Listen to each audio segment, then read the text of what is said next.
যেই বিষয় হোক গিভ অ্যান্ড টেক তো থাকে। এই যে পার্সোনাল কোশ্চেনে গেছে ভাই, পার্সোনাল কোশ্চেনে যাবেন না।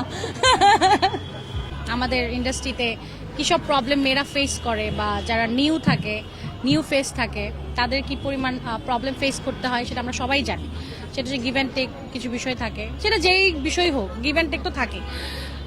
তো এই কারণেই হচ্ছে লাইফ থেকে মডেলিংটাকে আমি বাদ দিয়েছিল যে মানে যে কোনো একটা বিষয় স্যাক্রিফাইস করার বিষয়, যে তুমি এটা করো তুমি এই কাজটা পাবা, তুমি এইভাবে আগাও তাহলে তুমি এই ধরো তুমি একবারই স্যাক্রিফাইসটা করবা, তুমি মানে যে টপে যাবা তোমার আর কখনো পেছনে ফিরে তাকাইতে হবে না। তো এরকমই কিছু অফার ছিল বা কন্ডিশন ছিল বা কন্ডিশন লেটারও দিত তারা, মানে যেটা এটা করতে হবে, এই কন্ডিশনে আসলে কাজ করতে পারবা না করতে পারবা না।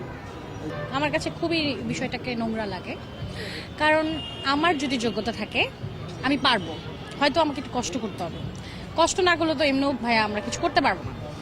তো আমাদের নিউ কামাররা যেটা ভুলটা করে সেটা হচ্ছে কি, ওরা আসে, ওদের নানান রকম প্রলোভন দেখায়, ওরা ওই জিনিসটাতে হয়ে যায়, যে কারণে কেউ স্যাক্রিফাইস করে ফেলে, তারপরেও কিন্তু তারা ওই জায়গায় পৌঁছাতে পারে না, এই কারণে ঝরে যায়। দ্বিতীয়ত হচ্ছে অনেকে ভয়েই, যে অনেকে কিন্তু ভয়ে মিডিয়াতেই পা রাখতে চায় না, যে হ্যাঁ এখানে গেলেই তো গিভ অ্যান্ড টেক।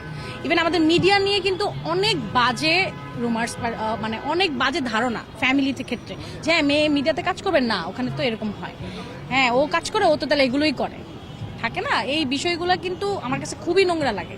আমি তো কাজ করতেছি, আমি জানি আমি কি করতেছি।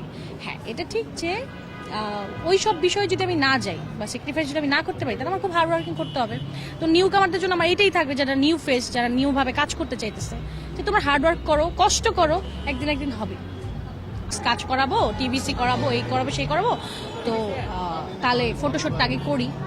তো আমি বলছি যে হ্যাঁ ঠিক আছে করা যায়, কিন্তু প্রথম দিন থেকে তার চেহারা মানে শুরু তার ভালো লাগে না। একজন প্রডিউসার, তো সে ফটোশুট করার জন্য যাই, তো সে করে কি, মানে তার টাকা, সে না ছবি না তুলে আমার দিকে, সে কেন ছবি তুলবে, আমার কোয়েশ্চেন ছিল এটা। সে যদি একটা প্রডিউসার হয় সে কি করবে, সে হচ্ছে গিয়ে কারোর দিয়ে ফটোশুট করাবে, তাই না?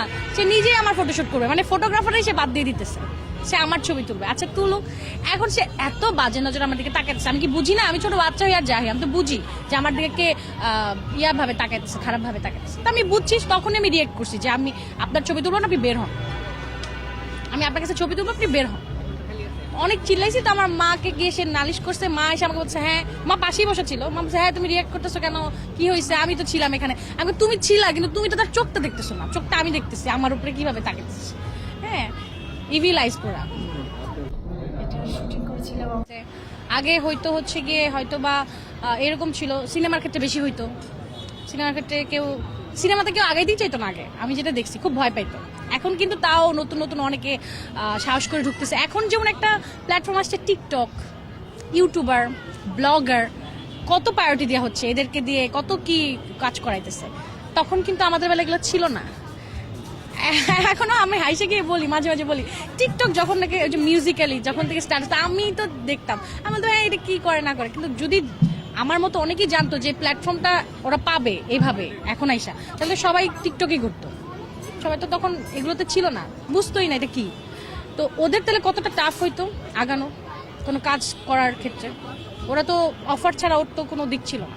কিন্তু কিছু আছে, যদিও তাদের সাথে আমার কাজ হয় নাই, আমি জানি না, বাট শুনি যে তারা একদমই অযোগ্য, জাস্ট তাদের ফেস ভ্যালুর জন্য, টিআরপির জন্য তাদেরকে সবাই অনেক প্রাধান্য দিতেছে, তাদের নিয়ে কাজ করতেছে। এখানে হচ্ছে গিয়ে যারা এতদিন কাজ করে আসছে, যারা যোগ্য, যারা হচ্ছে গিয়ে সিনিয়র, যারা এতদিনের অভিজ্ঞতা যাদের, তাদেরকে বাদ দিয়ে নতুন নিয়ে এইভাবে কাজ করাটা ঠিক না, তাদেরও সুযোগ দেওয়া উচিত।